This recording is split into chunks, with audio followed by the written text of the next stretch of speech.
Je suis Céline Voué, je suis formatrice, alors enseignante et formatrice à Réseau Canopé en France. Et donc, je vais vous proposer de parcourir les émotions et la communication à travers une première partie où on va définir, mais qu'est-ce que c'est qu'une émotion? Et pour étudier les émotions, on va d'abord passer par le concept des CPS. Alors, ce qu'on appelle les CPS, c'est les compétences psychosociales. Je ne sais pas si vous connaissez, mais je vais vous présenter ce concept qui est absolument important quand on veut étudier les émotions et la communication. Ensuite, nous définirons les émotions. Qu'est-ce que c'est qu'une émotion? Pour pouvoir apprendre, envisager de les réguler. Et d'abord, qu'est-ce que ça veut dire que réguler une émotion? Ensuite, dans une deuxième partie, on verra le lien, le rôle entre les émotions et la communication. Est-ce qu'il y a un impact des émotions dans la communication? On se posera la question. Et ensuite, on essaiera de voir comment développer une communication constructive. Pour enfin aborder la troisième partie où je vous propose d'avoir un petit focus sur les émotions et la communication en situation de crise ou plutôt peut-être de conflit, les situations un petit peu problématiques. Comment on fait? D'abord, on va essayer d'identifier les éléments déclencheurs dans une crise ou un conflit et ensuite voir quelles sont les méthodes et outils de résolution de conflits. Je ne vous cache pas qu'en 1 heure et demie, ça va pas être magique. Je ne veux pas vous donner, des super pouvoirs pour tout aborder en 1 heure et demie, puisque ce sont des formations qu'on fait aussi en présentiel, mais sur plusieurs journées. En revanche, voilà, je vous propose de découvrir un petit peu les concepts, la théorie, pour pouvoir, aussi, l'appliquer avec vos étudiants, vos élèves, puisque je vous partagerai quelques idées et quelques ressources qui vous permettront d'appliquer directement et pourquoi pas, à la fin, je vous proposerai des ressources pour prolonger si ça vous intéresse d'aller plus loin. Alors, on va rentrer dans le vif du sujet tout de suite, puisqu'on va aborder, mais tout de suite, les émotions. Mais qu'est-ce que c'est les émotions? Alors, je vous l'ai dit, on va passer d'abord par un petit chemin vers le concept des compétences psychosociales. Puisque c'est essentiel, quelles sont les compétences psychosociales? C'est lié à l'évolution de la conception de la santé. En effet, initialement, la santé, c'était, ne pas être malade et il se trouve qu'avec l'évolution, du concept lié aux connaissances scientifiques, le concept de santé devient plus large désormais. Être en bonne santé, c'est pas seulement ne pas être malade, même si ça reste quand même très important. C'est être bien à la fois dans son corps, mais aussi dans sa psychologie, dans sa connaissance de soi et aussi dans ses relations sociales. C'est-à-dire que c'est vraiment quelque chose qui, regroupe 3 états. Être en bonne santé, c'est un bien-être à la fois physique, psychologique et social. Donc, c'est important de connaître ces compétences puisque l'OMS, l'Organisation mondiale de la santé, a permis, d'identifier, on va dire, des compétences, qu'on appelle parfois, alors nous, on parle des compétences psychosociales en France, mais ça peut s'appeler aussi des soft skills ou des life skills. C'est-à-dire des compétences de vie, de tous les jours. Ce qu'on n'apprend pas justement quand on apprend les maths et le français, non, ça c'est des compétences, qui sont essentielles pour être bien soi-même et être bien avec les autres. Donc ils ont regroupé des aptitudes en fait à la base et ils ont regroupé 10 aptitudes par couple pour pouvoir les identifier plus facilement. Alors vous les voyez à l'écran, savoir résoudre des problèmes, savoir prendre des décisions, développer un esprit critique, etc. Et là, on voit qu'il y a savoir communiquer efficacement, être habile dans les relations interpersonnelles, etc. Ensuite, en 2001, pour que ce soit plus simple et plus facile à intégrer, puisque on a vraiment fait la lumière sur le fait que c'est important de les travailler, On les a regroupées en 3 grandes catégories, à la fois cognitives, sociales et émotionnelles.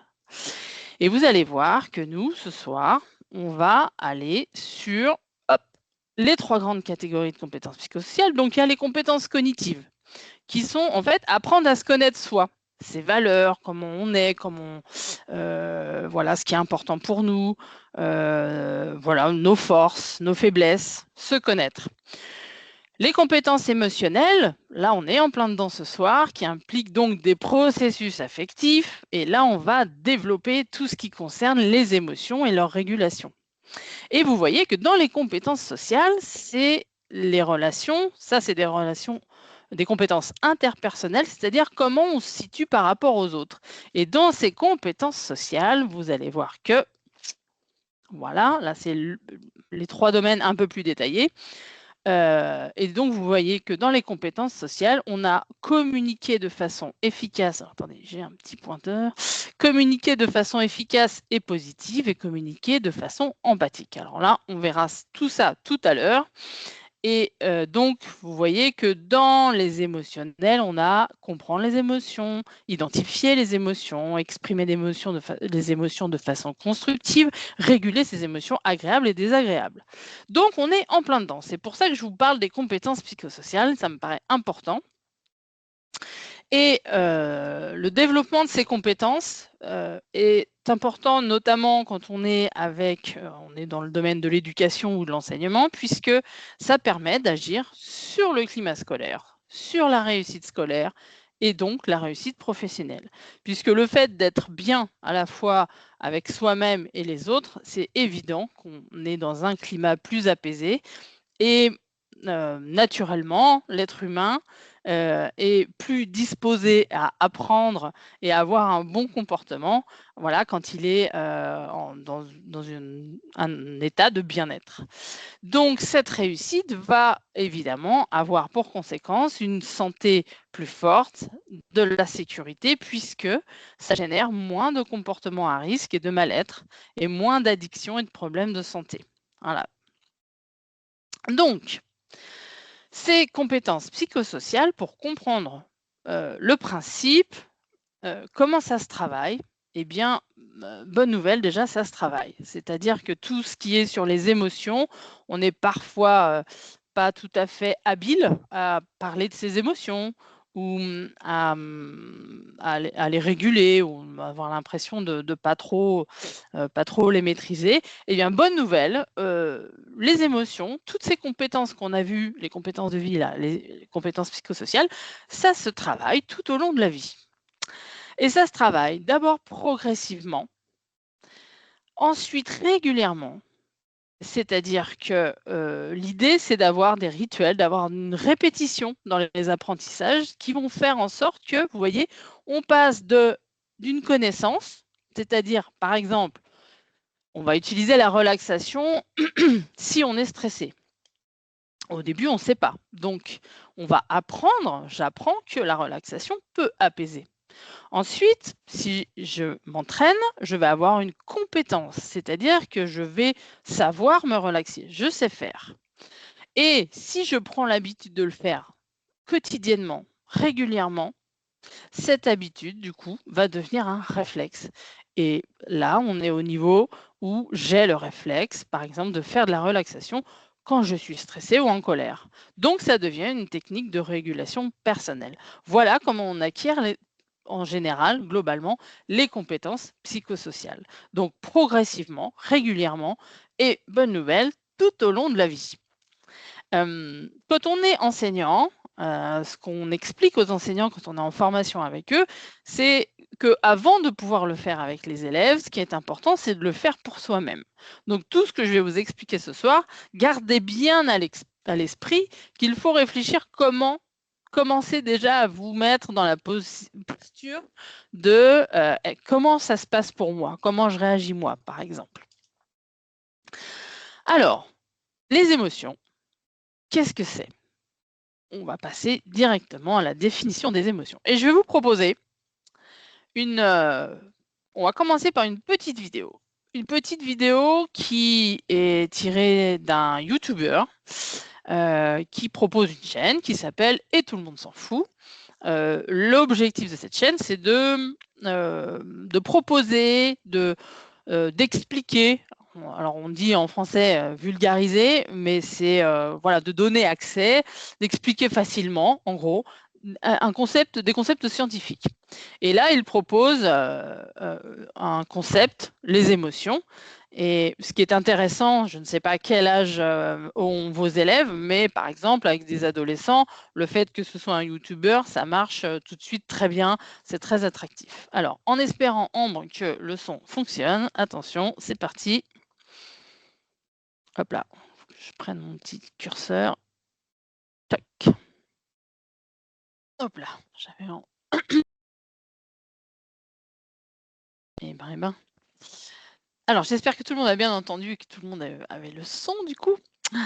Donc, voilà une petite vidéo qui explique les émotions et elle est assez bien faite puisque, alors, avec des jeunes, ça marche très bien puisqu'elle est assez attractive et sympa. Et puis, elle est facile à comprendre. Donc, si on revient sur la définition des émotions, en gros, ce sont des réponses complexes, parfois et souvent intenses, à des stimuli ou des situations spécifiques qui englobent des aspects. Alors en fait, c'est des déclencheurs qui vont du coup provoquer une réaction à 3 niveaux. Donc, il va y avoir une réaction à dimension physiologique, c'est-à-dire au niveau du corps, une réaction au niveau cognitif par la pensée, et une réaction au niveau du comportement, puisqu'on va avoir des gestes ou des expressions faciales qui vont traduire justement cette réponse, cette émotion. Et donc, c'est un phénomène, ce sont des phénomènes qui sont subjectifs. En gros, l'émotion, c'est un état affectif bref et intense. En réponse, c'est une réponse psychophysiologique à une stimulation sensorielle ou une modification de l'environnement. Tout ça pour dire que, en gros, c'est inévitable. On ne peut pas bloquer une émotion. Ce n'est pas possible. C'est le sentiment qu'on va avoir par rapport à cette émotion qu'on va pouvoir éventuellement moduler, nuancer. Et pour pouvoir moduler, alors ce qu'on appelle réguler une émotion, mais en vrai, l'émotion elle-même, on ne peut pas vraiment y faire grand-chose. C'est le sentiment qu'on a par rapport à ça. Et pour apprendre à faire ça, la première étape, notamment avec des élèves, et avec soi-même d'ailleurs, on a donc 3 étapes pour permettre, avant d'envisager de réguler les émotions, il faut d'abord ces 3 petites étapes, c'est-à-dire apprendre à identifier les émotions pour ensuite les reconnaître et comprendre comment ça fonctionne. Et identifier, au début, la base de la base, c'est de déployer un registre lexical, c'est-à-dire en gros apprendre du vocabulaire. Identifier les émotions, c'est doter vos élèves, vos étudiants d'un vocabulaire pour nommer ces émotions. Et ensuite, il faut comprendre que les états émotionnels font l'objet de jugements de valeur, certains étant plus valorisés que d'autres. Il y a des émotions qui sont valorisées, d'autres moins. Et c'est d'ailleurs pour ça qu'on va parler d'une émotion agréable ou d'une émotion désagréable. Ce n'est pas positif ou négatif puisqu'il n'y a pas de jugement sur une émotion, c'est un état. Après, c'est ce qu'on en fait qui va être important. Et ensuite, c'est important de mutualiser ces réflexions sur les émotions, c'est-à-dire ce qu'on appelle s'acculturer à tout le principe des émotions, c'est prendre l'habitude de nommer, de dire ce qu'on ressent, d'identifier quelles sont ces émotions et quelle est la nuance de ces émotions. Parce que, évidemment, il y a les émotions de base, comme nous l'a dit le personnage dans la vidéo, mais Plutchik, en 1980, nous propose cette fleur, en fait, qui permet de voir qu'il y a des variations, qu'il y a des nuances. Et ça, c'est important parce que les nuances, déjà, on les ressent. On peut être très fortement en colère ou juste contrarié. Et ça, il faut apprendre à le nommer pour que, notamment les jeunes, prennent l'habitude de pouvoir s'exprimer, en fait. Puisque la première partie, la première part, on va la voir, la première étape dans la régulation, si on peut dire, c'est déjà de nommer. Voilà, comment on se sent pour pouvoir ensuite savoir qu'est-ce qu'on fait. Donc, l'idée, c'est de doter du coup les jeunes, dès le plus jeune âge, dès les tout petits, à identifier ses émotions. Comment je me sens? Et ça, c'est très, très important. Alors au niveau des activités, pour avoir conscience de ses émotions, on peut avoir, alors là, c'est un exemple. Évidemment, il y a une multitude d'outils, de méthodes. Je vais pas, évidemment, c'est impossible de vous montrer tout ce qui existe. En revanche, je vous ai fait une petite sélection des outils que moi, j'utilise, que je vous montre au moins dans la présentation et puis qui me semblent essentiels, mais vous en trouverez pas mal. Alors là, par exemple, c'est un rituel d'accueil en classe. Ça peut se faire à tous les niveaux, hein, pas que les petits. Mais l'idée, c'est un petit peu ce que je vous ai proposé au début du webinaire, en fait. C'est de dire, voilà, d'apprendre à identifier comment on se sent et d'apprendre à le nommer, comment on se sent. Donc les rituels d'accueil, c'est une des techniques pour acculturer les enfants, les jeunes à identifier leurs émotions pour acquérir du vocabulaire. Et ce qu'on appelle rituel, pour le coup, ça peut être aussi une routine, on va dire, c'est-à-dire une habitude. Tout ce qui va être rituel ou routine, ce sont des petites activités qui ne sont pas en fait des séances vraiment complètes où on va vraiment travailler les émotions, mais ça permet vous avez vu au début, je vous ai parlé de renforcer les habitudes. Et c'est les habitudes qui vont faire en sorte qu'on acquiert des compétences sur les émotions. Eh bien, voilà, des petits rituels, c'est bien quand on arrive, demander aux élèves, ou alors ça peut être un affichage au fond de la classe où on met son nom sur une émotion, ou alors il y a la petite réglette des émotions du site Scolavi qui est très bien, où on se situe, est-ce qu'on est à 0, on n'est pas bien, ou est-ce qu'on est vraiment très très bien, on est à 5, etc. Ça, c'est l'objectif, c'est vraiment de se poser la question de comment je me ressens et comment je l'exprime, plutôt qu'après on n'en discute pas forcément. Là, c'est vraiment pour identifier soi-même. Il y a beaucoup d'activités d'ailleurs sur les compétences psychosociales et notamment les émotions qui sont un petit travail sur soi, pas forcément quelque chose qui se fait en groupe. Après, vous avez tout un travail sur le vocabulaire des émotions qui est important. Alors, il peut y avoir, alors c'est pareil, vous aurez plein d'exemples d'activités. Une activité en classe où on va, par exemple, choisir les émotions. Une activité où on peut mimer des émotions, par exemple. Je vais vous montrer un petit jeu après où, voilà, nous on le fait avec les stagiaires quand on est en présentiel. Voilà, on met des équipes, on met des cartes et il faut mimer le plus d'émotions possible, par exemple. Et dans les cartes, alors avec les adultes, on a carrément des cartes qui sont avec des choses plutôt compliquées. C'est pas forcément la joie, la tristesse, ça peut être voilà, embarrassé, ça peut être voilà. Vous avez tout le travail sur les émotions, sur Scolavi avec les expressions françaises pour exprimer ses émotions, par exemple. Vous avez la roue avec plein de nuances d'émotions et là, c'est intéressant voilà, de faire un travail sur la déclinaison un petit peu du vocabulaire. Donc ça, après, vous trouverez des séances où là, effectivement, pendant 1 heure, pendant 45 minutes, on fait une séance spécialement sur les émotions. Et sans oublier ce qu'on appelle la ludopédagogie, c'est-à-dire utiliser les jeux pour développer les compétences émotionnelles et sociales. Là, par exemple, il y a 3 jeux qui marchent très très bien. Donc le jeu des émotions de Comitis, là, c'est effectivement 64 cartes où on peut faire plusieurs activités, dont celle dont je viens de vous parler. Totem, c'est très bien, c'est pour apprendre à identifier des qualités chez les autres et chez soi-même. C'est un jeu très facile à prendre en main et qui vraiment est très intéressant. Et Feelings, qui lui propose des situations dans lesquelles on va essayer d'envisager ce que les uns et les autres feraient dans cette situation. Et donc, ça fait parler des émotions et les identifier. Donc tout ce travail autour du vocabulaire permet donc d'identifier les émotions pour les reconnaître, mais il faut ensuite, une fois qu'on travaille tout ça, et ça c'est vraiment par la répétition que c'est important de le faire, on aborde ensuite le fonctionnement des émotions et leur rôle. Quelle est la fonction des émotions? Alors, la fonction des émotions. En gros, il faut comprendre une chose, c'est que le cerveau, c'est vraiment un détecteur de menaces. Lui, il est toujours à l'affût de ce qui peut présenter une menace.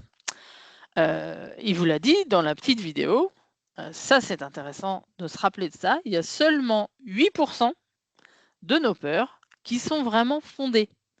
C'est-à-dire que tout le reste de nos peurs, c'est le cerveau qui, en gros, invente des scénarios qui pourraient être un peu catastrophiques et c'est pour ça qu'on a peur ou c'est pour ça qu'on est angoissé.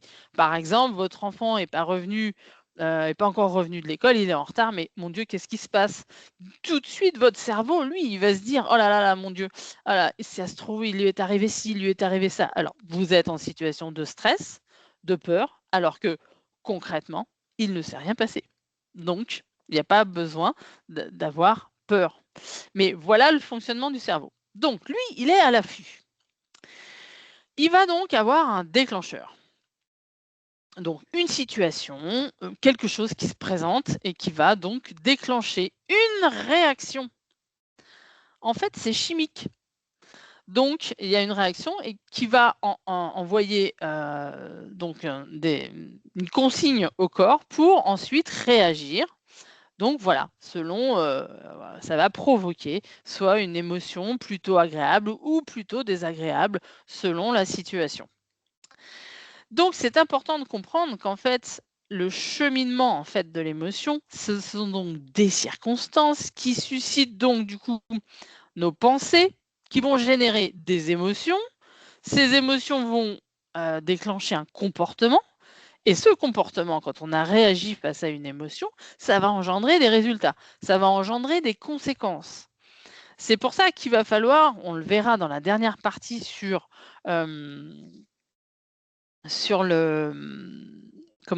les situations de conflit, on verra que l'idée, c'est de ne pas aller jusqu'ici sans se poser la question de, au niveau de l'émotion, qu'est-ce que je fais et comment je fais après pour mon comportement.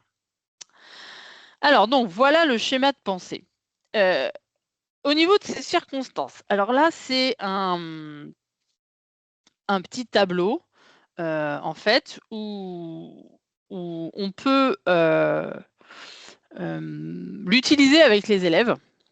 C'est-à-dire que d'habitude, quand je suis en formation avec des collègues enseignants et qu'on a cette activité, c'est très simple, vous pouvez le faire avec les élèves. Vous avez ce tableau. Nous, on a du coup découpé les petites étiquettes.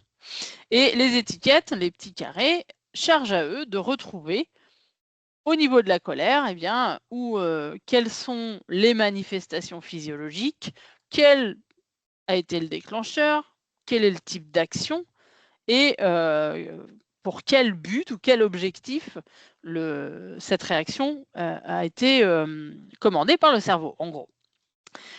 Et donc, vous voyez là que du coup, que pour la colère, on a au niveau du déclencheur un obstacle, une injustice. Et donc là, vous allez avoir augmentation du rythme cardiaque, de la tension, du tonus musculaire, le type d'action, attaque ou rejet. Et le but, c'est d'identifier ce qui a été responsable de cet obstacle ou cette injustice et de lutter contre lui. Donc, vous pouvez voir que pour chaque émotion, on a donc à la fois des manifestations, un déclencheur, un type d'action et un objectif. Alors la peur, là on a comme type d'action, il y a la fuite. Il y a aussi, alors pour la peur, c'est un peu particulier parce qu'il y a aussi la sidération et la sidération, ça fige. On peut rester complètement bloqué avec une forte peur. Mais en gros, c'est souvent quand même la fuite. Et c'est d'ailleurs ce qui nous a permis d'être encore aujourd'hui ici, ensemble, dans ce webinaire, parce que si notre cerveau il n'avait pas commandé de fuir quand un mammouth était arrivé face à nous, eh ben, on ne serait plus là pour en parler. Donc, c'est pas mal. Ça nous a valu notre survie jusqu'ici.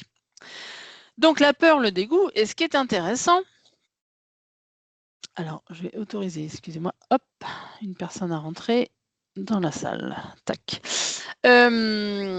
Donc, pour la tristesse, on a des larmes, la baisse du tonus, la baisse de la température, ça je ne savais pas, mais c'est pas moi qui le dis, hein, ce sont des écrits théoriques et scientifiques. La tristesse, c'est dû à la perte, le manque, on a donc une attitude de retrait, de réflexion sur les causes, parfois besoin de communication avec les autres pour recevoir du soutien. Mais là où c'est intéressant, c'est au niveau de la joie. La joie, donc manifestation, sourire, larmes, alors sourire, rire, larmes, larmes de bonheur, j'imagine, hein. Excitation. Pourquoi ça? Parce qu'on a la satisfaction d'un besoin ou d'un but. Donc là, on est en situation d'approche, d'ouverture. Et l'objectif, c'est donc d'avoir de l'énergie pour continuer sur cette voie. Puisque c'est une réussite, puisque ça provoque de la joie, pardon, l'idée, c'est d'aller chercher de nouvelles opportunités pour refaire cette action qui nous a apporté de la joie et la partager avec les autres. Donc ça, c'est intéressant puisque quand on est enseignant, vous voyez que c'est précisément cet état qu'il faut poursuivre, qu'il faut envisager de générer chez nos apprenants, chez nos élèves, chez nos étudiants. Ça, c'est vraiment, vraiment intéressant. On le verra après dans les différentes manifestations des émotions. Donc voilà, ça c'est une activité que vous pouvez alors c'est une activité que nous avons inventée avec ma collègue, mais que vous pouvez tout à fait proposer. C'est très intéressant à proposer à vos élèves. Alors, là, si on poursuit sur comprendre la fonction des émotions. Donc les émotions, en fait, vous savez, le cerveau est un détecteur, il alerte donc sur les besoins fondamentaux. C'est-à-dire qu'en fait, les émotions agréables vont être quand les besoins fondamentaux sont satisfaits et les émotions désagréables quand les besoins ne sont pas satisfaits. Et là, on va convoquer un psychologue américain qui s'appelle Abraham Maslow, que peut-être vous connaissez, qui donc est mort dans les années 70. Abraham Maslow, lui, il est considéré comme le principal meneur de ce qu'on appelle l'approche humaniste. Pardon. Il est très connu pour son explication de la motivation par la hiérarchie de besoins sous forme de pyramide. Bon. Alors, la forme de pyramide, enfin, le principe de la pyramide est parfois contesté, mais en gros, vous allez voir, c'est quand même intéressant de comprendre l'idée. En gros, lui, il a déterminé qu'il y a des niveaux des différents besoins et que en gros, quand les besoins physiologiques ne sont pas, besoins de base, ne sont pas remplis, en gros, on ne va pas pouvoir aller beaucoup plus loin. Notamment, ce qui est intéressant, c'est par rapport à nos élèves, les élèves qui sont en situation de, voilà, de mal-être, par rapport à des besoins essentiels comme manger, boire, dormir, éliminer, respirer, avoir une protection, un sentiment de sécurité, eh bien, ils ne seront pas disposés à apprendre quoi que ce soit. Et ni personne d'ailleurs, hein. Là, je vous dis pour les élèves, mais personne, l'être humain ne peut pas, voilà, le cerveau toujours, qui est toujours en alerte, lui, va mobiliser son énergie pour trouver une solution à ces besoins-là qui ne sont pas satisfaits avant d'aller explorer les autres besoins.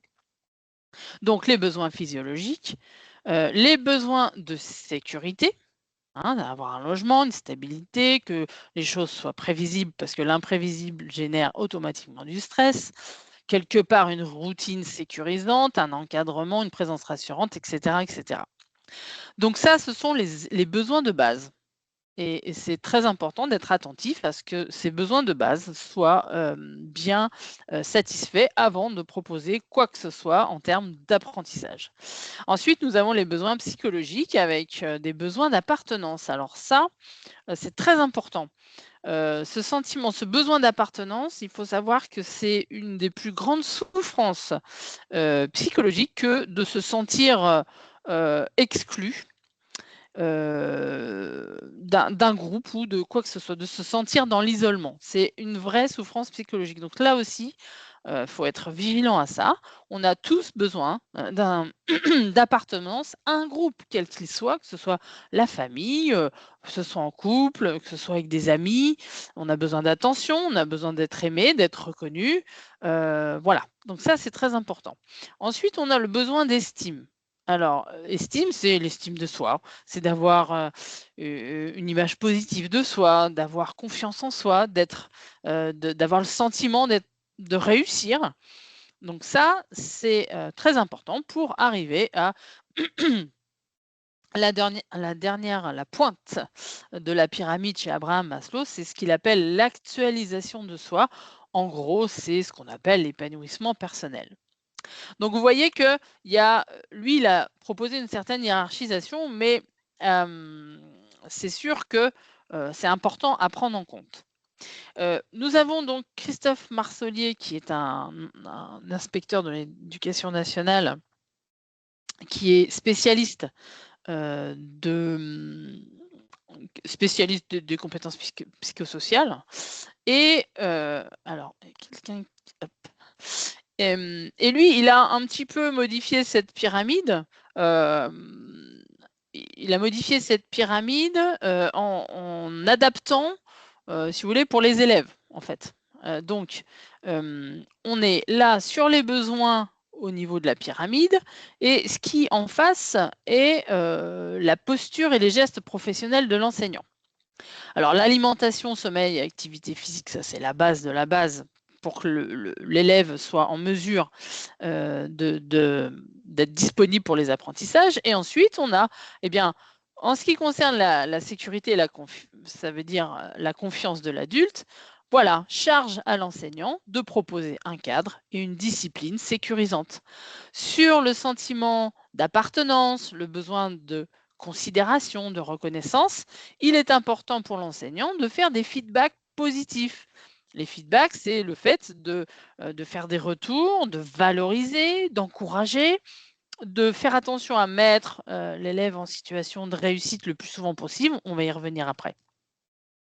En termes de respect, justice, aide et motivation, tous ces besoins-là vont être, va demander une équité, une transparence de la part de l'enseignant et un soutien différencié. C'est-à-dire de bien veiller à être attentif à ce que chaque élève ait bien ses besoins satisfaits. Ensuite, estime de soi et confiance en soi de la part de l'enseignant, ça demande de signaler un signe de confiance, de l'intérêt, de la bienveillance. L'écoute et le dialogue, ça va être du soutien, de la confiance, encore une fois de la bienveillance. Et la réalisation de soi pour l'élève, ça va être souvent un besoin d'autonomie qui est vraiment, voilà, quand on réussit à ce que nos élèves soient autonomes sur une tâche, sur une discipline ou voilà, un savoir, un savoir-faire, etc. Là, c'est vraiment au top. Et ça demande de la confiance et de donner de la responsabilité du côté de l'enseignant. Donc voilà pour les besoins fondamentaux. Vous avez aussi, alors dans un document que je vous indiquerai à la fin, vous avez une autre répartition qui a été proposée par Santé publique France, donc en France, selon quatre items, 4 domaines, on va dire, les besoins cognitifs. Alors là, c'est pas une question de pyramide, mais quand même, les besoins cognitifs, c'est-à-dire de découverte, de cohérence, enfin, ou de compréhension du monde, de transcendance ou de spirituel, les besoins affectifs et relationnels, alors d'amour ou d'affection, d'affiliation sociale ou d'appartenance à un groupe, comme on l'a vu, de reconnaissance, Les besoins comportementaux, on a besoin de liberté, d'autonomie, de compétences, de réalisation, ou d'accomplissement ou de créativité. Et les besoins psychocorporels, besoins de subsistance, là encore, ou de sécurité, de stimulation, pour être au niveau physique et intellectuel, et à la fois besoin de repos, de calme pour récupérer. Donc voilà au niveau des besoins fondamentaux qui sont donc une fois qu'on a identifié par le vocabulaire, on a vu par des activités, on peut donc reconnaître les émotions et comprendre son propre fonctionnement avant d'être en mesure de les réguler.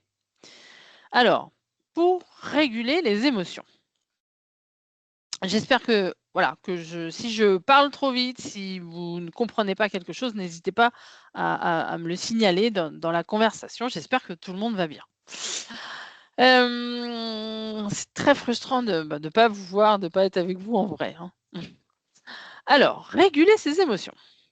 Alors déjà, est-ce que c'est possible de réguler ses émotions? Alors, réguler ses émotions, sur le principe, John Hattie nous dit en 2008 3 choses. Le fait de réguler ses émotions, ça renforce la motivation. Ça facilite la communication avec les autres et ça améliore le bien-être mental et ça réduit l'anxiété liée à l'école. Donc,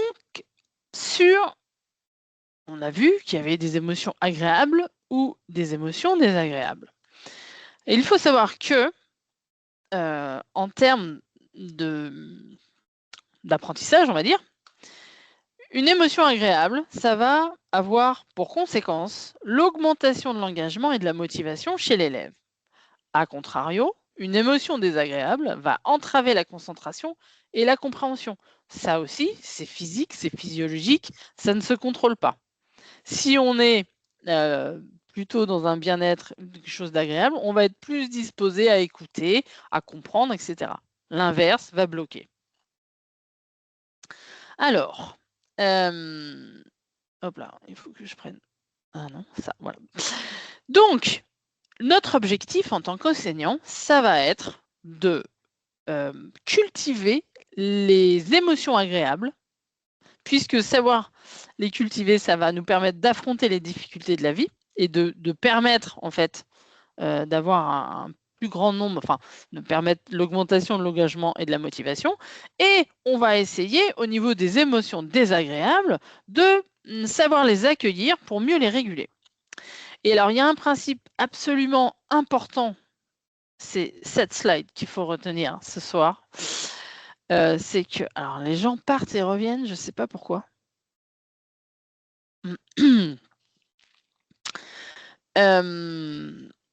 N'hésitez pas à signaler dans la conversation, dans le chat, si vous avez des soucis de connexion, hein, parce que je vois que ça se déconnecte.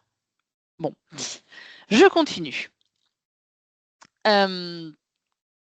Donc, une émotion agréable, on l'a dit, ça augmente l'engagement et la motivation. Et surtout, cette phrase très importante de Seligman, qui est chercheur en psychologie et professeur à l'université de Pennsylvanie, qui dit « Ce n'est pas tant l'intensité des émotions agréables qui compte, mais plutôt leur multiplicité. » C'est-à-dire que ça, c'est important en tant qu'enseignant de multiplier, de trouver toutes les occasions possibles pour multiplier les émotions agréables, même toutes petites, mais il faut qu'il y ait plusieurs occasions dans la semaine, quotidiennement, pour être en situation d'être bien, d'être dans une émotion agréable. Parce que pour maintenir l'équilibre émotionnel, il y a un facteur déterminant, c'est que exprimer ces émotions de façon positive va permettre en fait d'encourager ces émotions positives. Si vous voulez, sur la petite infographie de Scolavi, vous avez les émotions agréables qui, du coup, vont élargir le champ attentionnel. Comme on élargit le champ attentionnel, on va plus facilement avoir accès à nos ressources pour pouvoir avoir des décisions et des comportements adaptés. Et si on a des décisions et des comportements adaptés, ça va provoquer également des émotions agréables, si vous voulez. Hop, donc c'est cyclique. Plus on a d'émotions agréables, plus on va susciter d'émotions agréables. Donc c'est ça qui est très, très important. Alors des petites, là aussi il y en a plein, mais je vous parle de quelques idées qui sont faciles à mettre en œuvre, sans, faire des grosses séances ou, avec vos élèves. Vous avez, par exemple, ce qu'on appelle le mur des réussites ou le mur des victoires ou le mur des fiertés. C'est un endroit dans la classe, dans la salle, dans l'école où on va pouvoir afficher régulièrement, en fait, tout ce qui nous rend heureux, en fait, tout ce qu'on a réussi. Donc soit vous proposez aux élèves de le faire individuellement, soit vous pouvez une fois par semaine, par exemple, dire: «Bah, voilà, de quoi on est fier cette semaine, en classe, qu'est-ce qu'on a réussi à faire?» et puis on l'affiche, on le montre, on le valorise et ça provoque forcément, des émotions agréables et on l'a vu, hein, multiplier les émotions agréables va faire en sorte qu'il y en a d'autres qui arrivent. Hem Vous avez également l'arbre à compliments, alors que nous, on avait appelé, avec ma collègue l'arbre à douceur. C'est donc un arbre, alors, qui est dessiné, par ma collègue. Un arbre, tout simplement, dessiné avec des petites enveloppes et sur ces petites enveloppes, vous avez les prénoms. Alors là, nous, c'était nos stagiaires, mais ça peut être les prénoms de vos élèves et l'idée, c'est que chacun puisse mettre, tout au long de la semaine, par exemple, des petits mots, des mots positifs sur les autres.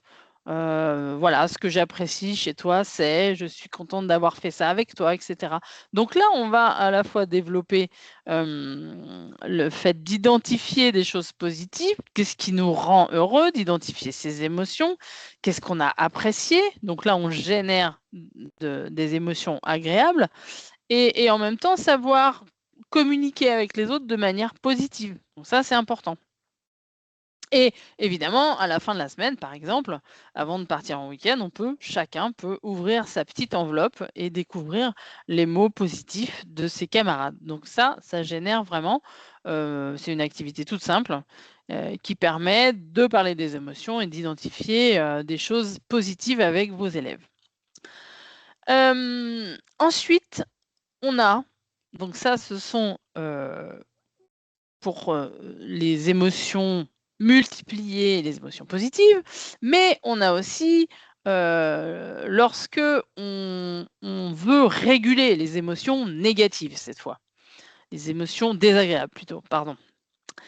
Hem, alors, on a un petit outil, alors on en a plein des outils, plein, plein, plein, mais un parmi eux qui est proposé par le site Scolavi, c'est le feu tricolore. Mais alors ça, c'est très simple parce qu'il y a 3 étapes. Donc 3 étapes, c'est facile de se rappeler. En plus, si on visualise le feu tricolore, c'est très simple. Donc quand on est dans une émotion fortement désagréable, par exemple la colère, hein, c'est, vraiment là où on est le plus mal. Hem, le feu rouge, c'est pause, stop, on arrête. On arrête tout ce qu'on est en train de faire, on respire et on se pose, en gros. Ensuite, on observe, c'est-à-dire qu'on va identifier l'émotion qu'on est en train de ressentir. Qu'est-ce que je ressens? Et identifier par rapport à ce qu'on a vu tout à l'heure sur le tableau, qu'est-ce qui a bien pu déclencher cette émotion? Voilà. Puisque là, si on sait ce qui a déclenché l'émotion, on va essayer de se dire: «Ah mais alors, du coup, si ça a déclenché ça chez moi, c'est quel besoin j'avais et qui n'est pas satisfait?» Voilà, je me sens malmenée par quelqu'un et je me dis: «Bah, voilà, oui, en fait, c'est que je c'est je il reconnaît pas mon travail, donc j'ai ce besoin de reconnaissance et de valorisation qui n'est pas là». Et ensuite, donc, quand on observe, on identifie ce qui déclenche et on va penser aussi à ce qu'on va mettre en place pour réagir. Voilà.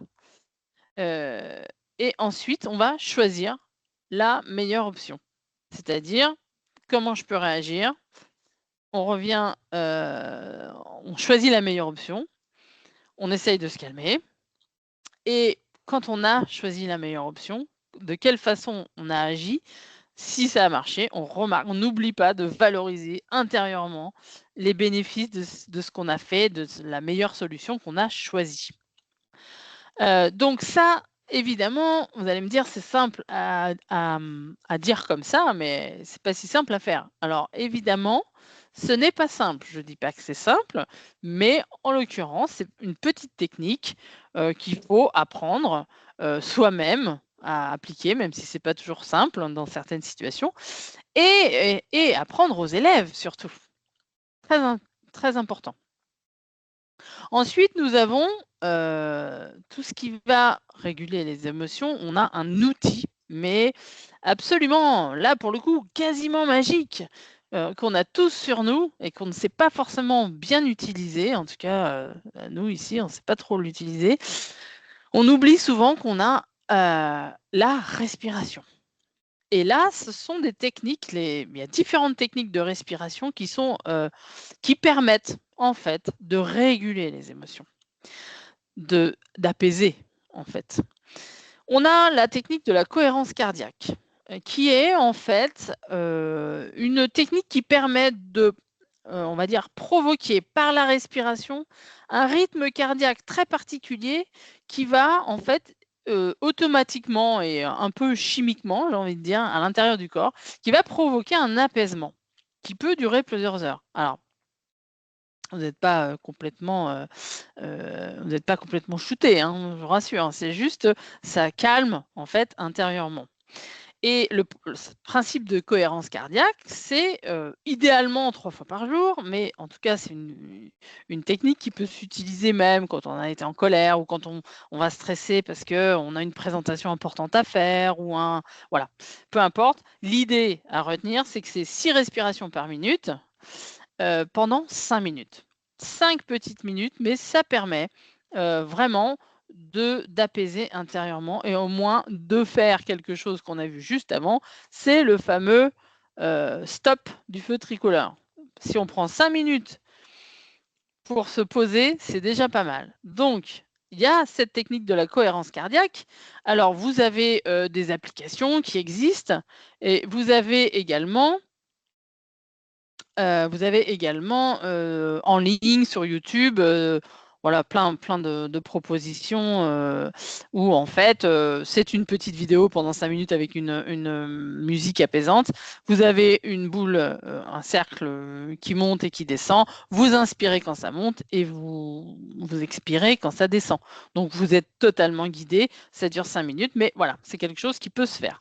Alors avec les élèves, nous, dans l'académie de Poitiers, dans laquelle je suis, il y a eu une expérimentation dans une école pendant une année et ça avait très bien fonctionné. Ils avaient gagné le prix de l'innovation pédagogique grâce à ce principe. En fait, eux, ce qu'ils faisaient, c'est qu'à chaque fois qu'ils rentraient en classe, c'est-à-dire soit le matin, soit après la récréation, soit après le déjeuner, il faisait cette technique de cohérence cardiaque pendant 5 minutes, ce qui permettait d'apaiser et de permettre aux élèves d'avoir justement ce petit rituel qui permet de se dire on se pose et on va pouvoir rentrer dans les apprentissages et apprendre des choses. Donc voilà pour la respiration. Vous avez une autre technique. Alors, j'ai mis les champions parce qu'on est évidemment très fiers d'avoir deux médailles d'or au JO de Paris. On a Kaoli Vast et Léon Marchand qui, si je les ai mis là, c'est qu'en fait, eux, ils expliquent qu'ils utilisent cette respiration carrée, notamment dans leur pratique et avant de rentrer dans l'eau, avant une compétition. Donc, c'est intéressant, par exemple, pour les jeunes de dire, ben voilà, il y a des grands champions qui utilisent ça aussi. Alors, la respiration carrée, vous voyez, c'est par exemple 3, 4 ou 5 secondes, mais si vous choisissez 4, bah, ça va être 4. Alors, 4 secondes, j'inspire, 4, je retiens, 4, j'expire, 4, je retiens, etc. Là aussi, vous avez des vidéos sur YouTube ou autres qui vous permettent d'être guidés pour faire ce genre de respiration. Au niveau de la respiration, pour les plus petits, il y a quelque chose d'encore plus simple. Encore plus simple, c'est avec la main. Très, très simple, on met la main devant et puis avec l'autre, on va faire le tour des doigts le plus doucement possible Donc, on commence là et puis on dit au petit, tu inspires et tu vas le plus doucement possible et tu expires quand tu descends le long de ton doigt, tu inspires quand tu montes et tu descends, et cetera, et cetera. Et normalement, ça marche plutôt pas mal et c'est assez facile à mettre en œuvre pour les petits puisque c'est quand même assez facile, à comprendre. Donc voilà pour ce qui est, des émotions. Donc on a défini les émotions pour savoir les identifier, savoir les reconnaître et savoir comprendre comment elles fonctionnent pour les réguler. Maintenant, nous allons voir leur rôle dans la communication. Alors, les émotions et la communication. Le rôle des émotions dans la communication, je vais commencer par, vous proposer une petite vidéo. Alors, soyez bien attentifs, elle ne dure que 14 secondes. C'est un tout petit extrait de film et puis, après, ça va nous permettre de se baser là-dessus pour parler communication. Surtout si vous n'avez pas le son, vous n'hésitez pas à me le dire dans le chat. Alors c'est très, très, très court, donc comme on ne peut pas trop interagir, normalement, je demande, aux participants, hein: «Qu'est-ce que vous en pensez? Qu'est-ce que vous pensez de son attitude?» Puisqu'en fait, en termes de communication, c'est pas tant là, vous voyez, en termes de communication, c'est pas tant ce que dit cette personne que comment elle le dit, finalement. Et là, au niveau des émotions, on sent que, elle a des émotions plutôt négatives et on le sait alors que, le discours est pas forcément, si dramatique que ça. Donc tout ça pour, introduire la partie émotion et communication puisque là, on est dans le domaine, si on revient aux compétences psychosociales dont je vous ai parlé au début, on est dans le domaine des compétences sociales ou interpersonnelles où on essaye là de travailler le fait de développer des relations constructives en communiquant de façon efficace et positive et de façon empathique. Et alors pour ce faire, normalement, si nous étions dans la même salle, dans le même pays, je vous proposerais de faire ce petit exercice, c'est-à-dire, c'est une petite feuille qu'on distribue aux participants et de leur dire: «Voilà, vous prenez, 5 minutes pour réfléchir à ces questions-là». Et puisque quand on travaille toutes ces compétences-là, en fait, il y a beaucoup de moments où on propose à nos stagiaires, de faire des petites activités en individuel, juste pour se poser la question, en fait, pour réfléchir à comment on fait. Et là, en l'occurrence, c'est une chercheuse, Espinosa, qui, en 2020, propose ce petit questionnaire, en fait. Donc ça, vous pourrez le faire après, chez vous, quand vous aurez le temps. Les questions, c'est, par exemple: «De quelle façon est-ce que je regarde mes élèves lorsqu'ils sont en face de moi? De quelle façon est-ce que je leur parle? De quelle façon est-ce que j'interagis avec eux? Qu'est-ce que je pense d'eux ou de certains d'entre eux?» En gros, est-ce que j'ai un avis déjà ou est-ce que voilà. Et en fin de journée, dans ma relation aux élèves, est-ce que je suis satisfaite de tout? D'une partie seulement? De quoi précisément? Est-ce que c'est de rien? Et pourquoi? Donc ces petites questions, je vous inviterai, voilà, ultérieurement à vous poser cette question. Donc c'est intéressant de réfléchir à notre attitude. Et les émotions et la communication dans les compétences psychosociales, dans la partie communiquer de façon constructive, il y a 3 principes vraiment importants. C'est éviter de donner des solutions immédiates. Par exemple, ça c'est quand quelqu'un vient, nous faire part d'un problème, d'une problématique, voilà, de quelque chose qui le met, dans un mal-être. Il faut s'obliger à éviter de donner des conseils ou des solutions. L'idée, c'est, d'abord, et c'est ce qu'on va voir après, d'écouter. C'est le plus important, en fait, et apprendre à écouter, c'est ce qu'on va voir après. Deuxièmement, valider les émotions. Ça, c'est aussi quelque chose qu'on a trop tendance à faire, c'est-à-dire que on va parfois juger, dire: «Oh mais c'est pas important», ou les minimiser. «Ah mais voilà, tu verras bien, oh mais ça ira mieux après et cetera, ça va passer». Ça, c'est quelque chose qui peut bloquer une personne, qui peut bloquer un enfant. Il faut valider les émotions. On n'a pas tous la même façon de réagir par rapport à un événement, par rapport à une situation et il n'y a pas d'émotion plus ou moins positive. Chacun a la sienne et ça se respecte. D'ailleurs, quand on est en formation avec des collègues de petite enfance, d'école maternelle du coup, en France, les petits, on leur dit: «Attention», il y a une phrase qui dit: «Les chagrins des petits ne sont pas des petits chagrins». C'est-à-dire que chacun a, voilà, des choses qui le rendent plus ou moins heureux selon, sa situation et selon son âge. Et enfin, troisième principe, c'est d'adopter une posture de rôle modèle. C'est-à-dire qu'en tant qu'enseignant, on doit avoir une posture modélisante, c'est-à-dire on donne l'exemple, en fait. Voilà, il faut que soi-même, on soit assez irréprochable. Bon, on l'est déjà, bien sûr, hein, mais n'empêche, il faut garder à l'esprit que, les jeunes vont, voilà, se développer par rapport au modèle et les enseignants sont un modèle très fort. Pour comprendre la communication, là, vous voyez, par exemple, je peux vous poser la question, mais je pense que, je ne sais pas si vous avez accès au chat ou pas, mais en général, je demande à mes participants de formation de me dire, pour eux, quelle est dans la communication la part de la communication verbale? Est-ce que c'est 15? Est-ce que c'est 35? Ou est-ce que c'est 50? Et ensuite, quelle est la part non verbale et paraverbale? Eh bien, contre toute attente,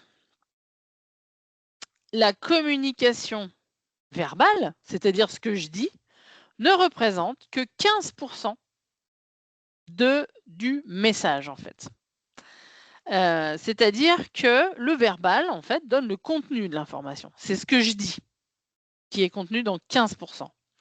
C'est-à-dire qu'on peut dire quelque chose, mais qui ne va pas vouloir dire la même chose selon la façon dont on le dit.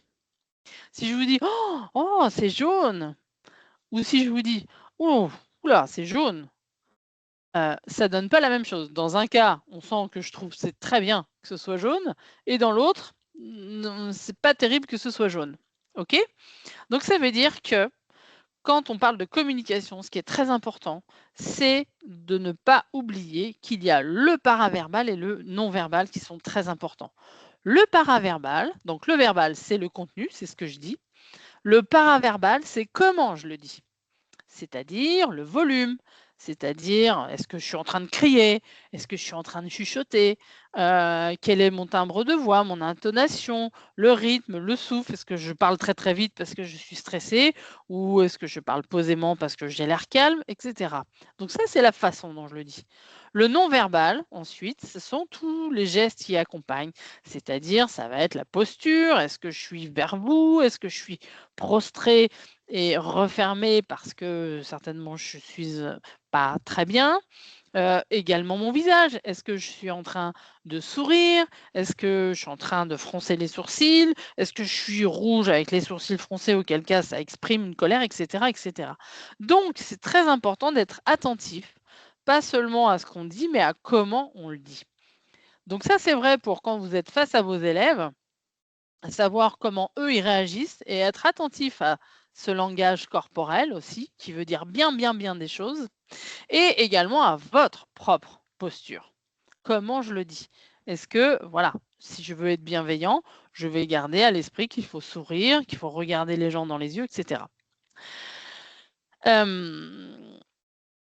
Donc, pour, en gros, développer une communication constructive, il va donc falloir une chose très importante, c'est ce qu'on appelle l'écoute empathique, puisque là, on vient de voir comment on s'exprime, mais il y a aussi le fait de recevoir le message de l'autre. Et là, pour ça, on a le scientifique Otto Scharmer, qui est professeur au MIT, qui a, pour développer l'écoute empathique, c'est-à-dire l'écoute qui va permettre de bien comprendre le message chez l'autre, il a déterminé 4 niveaux d'écoute. Le premier niveau, en gros, là, faut bien voir où est-ce que vous vous situez avec vos élèves, par exemple. On a l'écoute en mode téléchargement. Donc là, en gros, c'est quand vous écoutez, mais vous n'êtes pas vraiment présent. C'est-à-dire vous n'êtes pas vraiment capable de répéter ce qu'on vous a dit parce que vous avez autre chose en tête. Alors ça, c'est souvent présent quand on discute. Souvent, les gens ont tendance à avoir déjà préparé la phrase d'après avant d'avoir écouté la phrase qui a été dite. Donc là, on loupe vraiment le message. Donc là, on n'est pas vraiment présent. Il y a le deuxième niveau qui est l'écoute factuelle.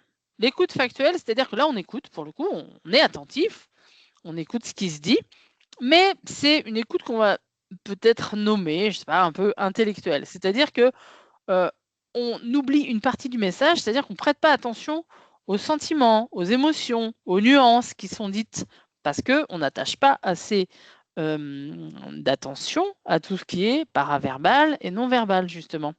Donc ça, c'est l'écoute factuelle. Donc on manque des informations importantes. Effectivement, il y a un message, mais comment est-ce qu'il est dit?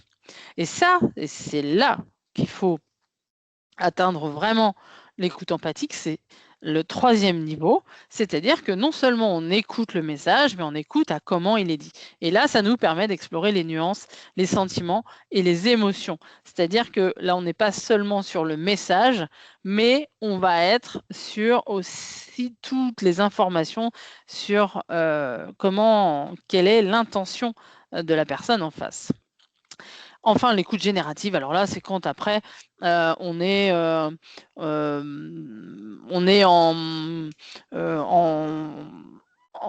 créativité, j'ai envie de dire, voilà, quand on est en train de créer quelque chose avec quelqu'un, qu'on a des idées, on veut produire quelque chose, là, voilà, on est dans l'écoute générative.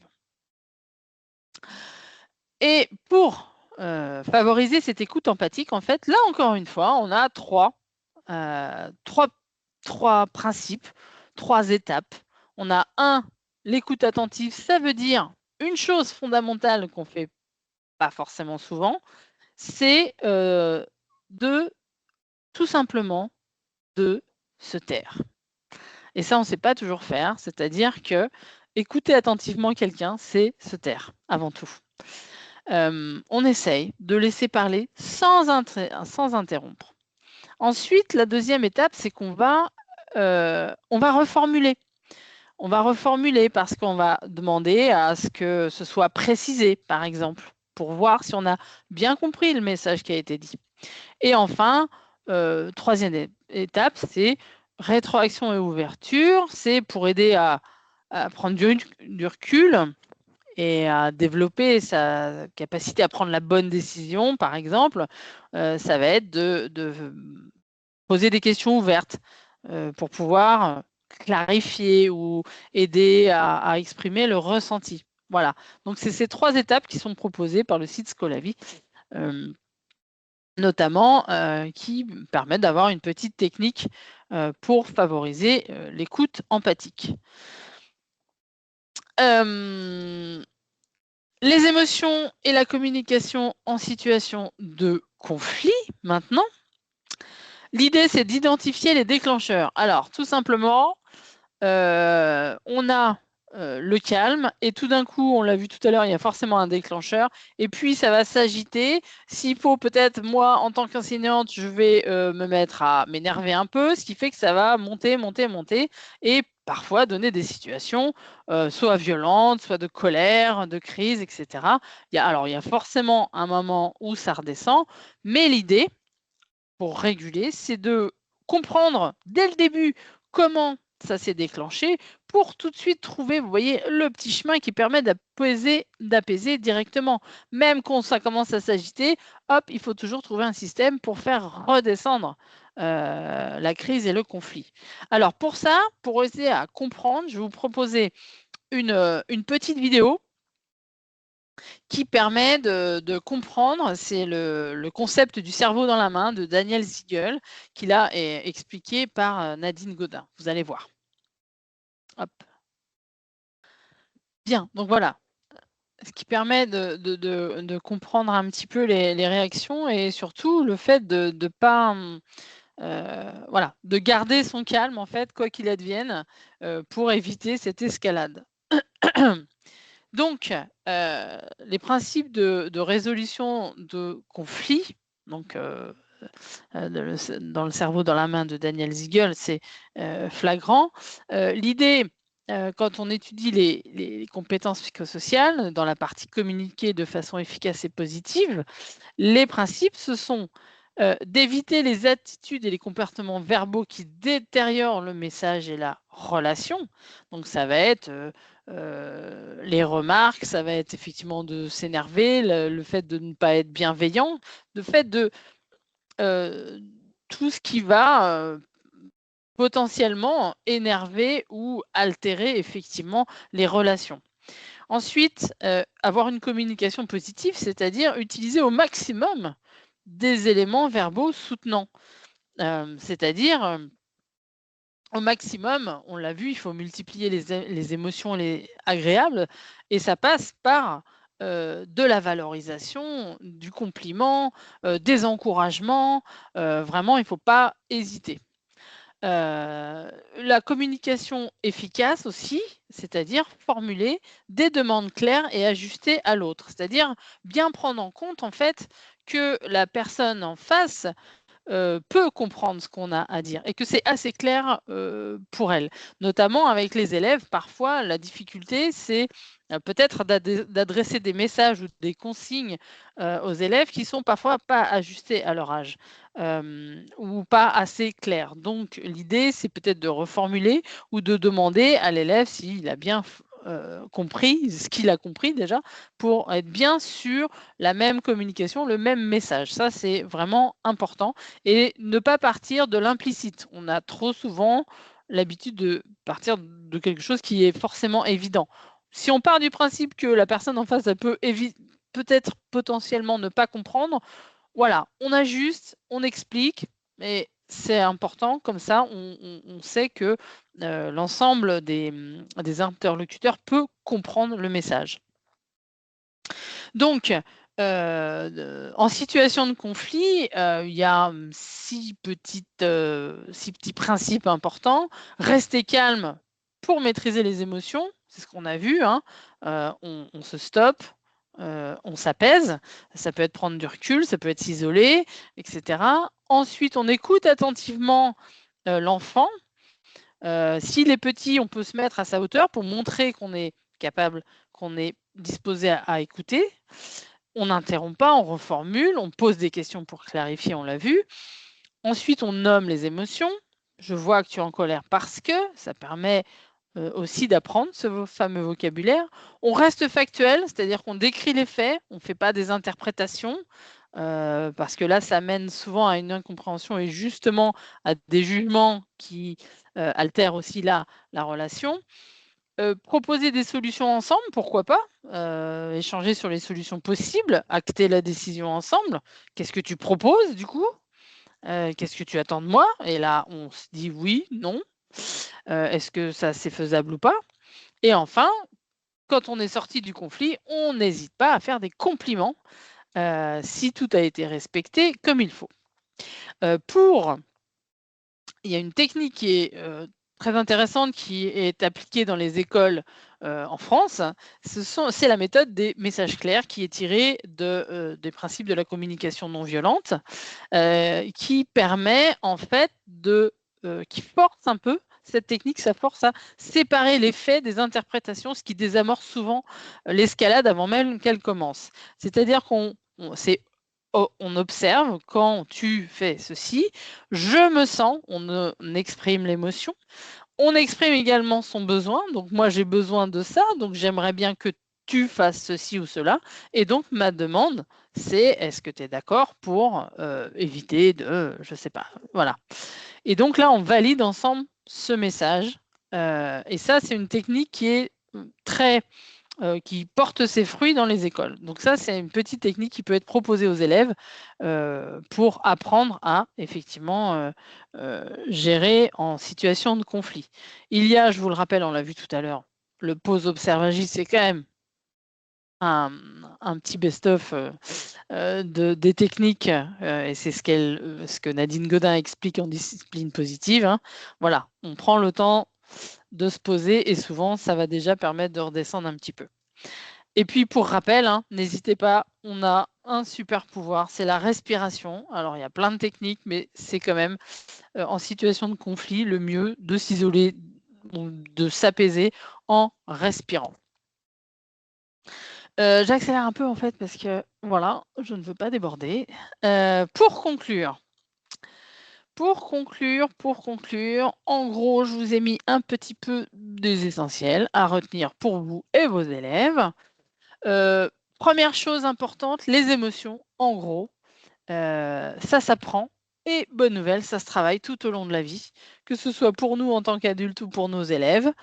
Ces émotions, elles jouent un rôle important dans notre communication avec les autres. Donc pour communiquer de manière positive, il est important de développer les compétences d'écoute empathique en priorité, hein, ce qu'on a vu, les 3 niveaux, être bien attentif à tout ce qui est verbal, non verbal, paraverbal, l'ensemble, prendre le temps d'écouter sans interrompre. En situation de conflit, le principal, c'est de rester calme et positif, même si c'est compliqué, hein, attention, nous sommes des êtres humains. Et le conseil, c'est d'adopter des principes, des messages clairs, avec des techniques de respiration aussi. Mais voilà, de savoir exprimer ce qu'on attend, ce qui nous a blessés et ce qu'on attend, puisque en termes de besoins, voilà, il faut les exprimer aussi.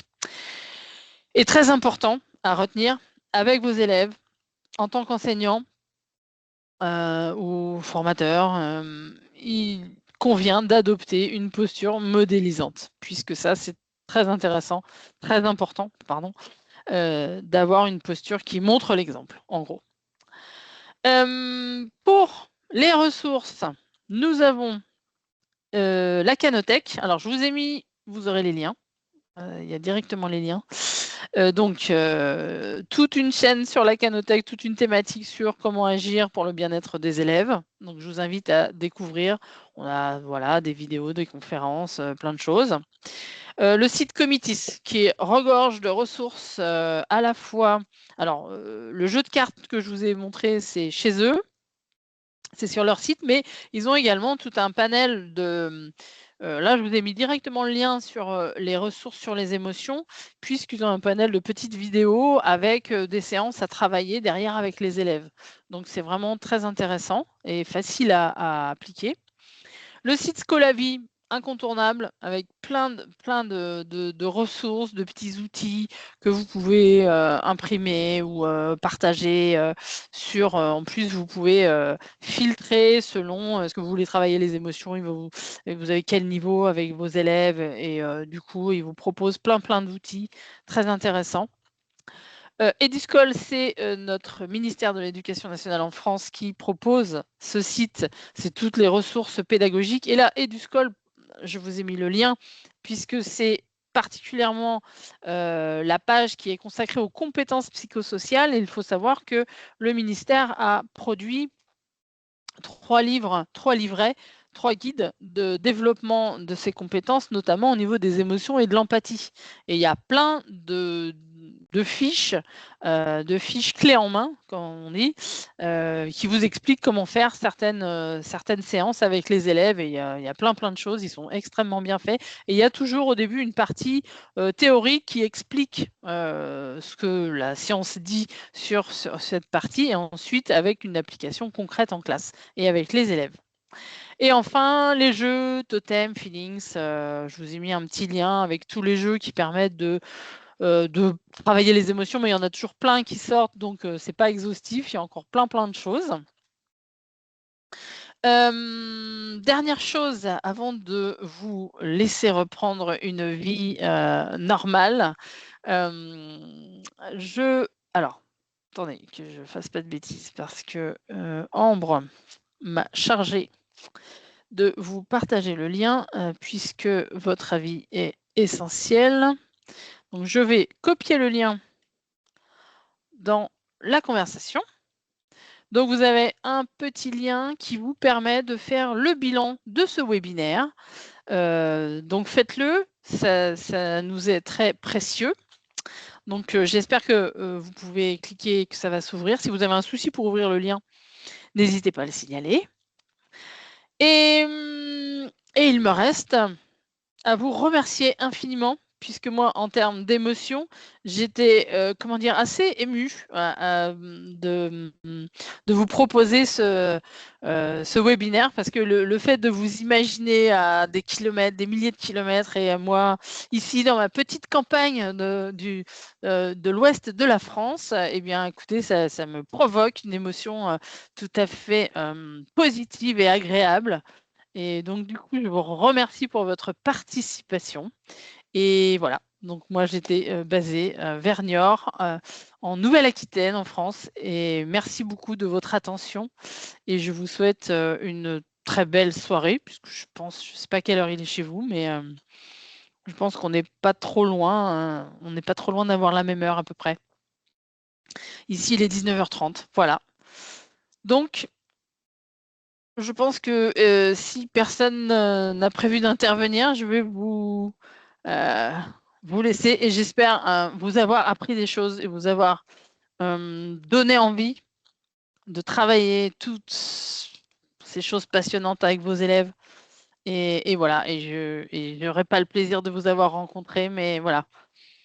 Je vous envoie donc toutes mes ondes positives de France et vous souhaite une bonne continuation et plein de belles choses avec vos élèves.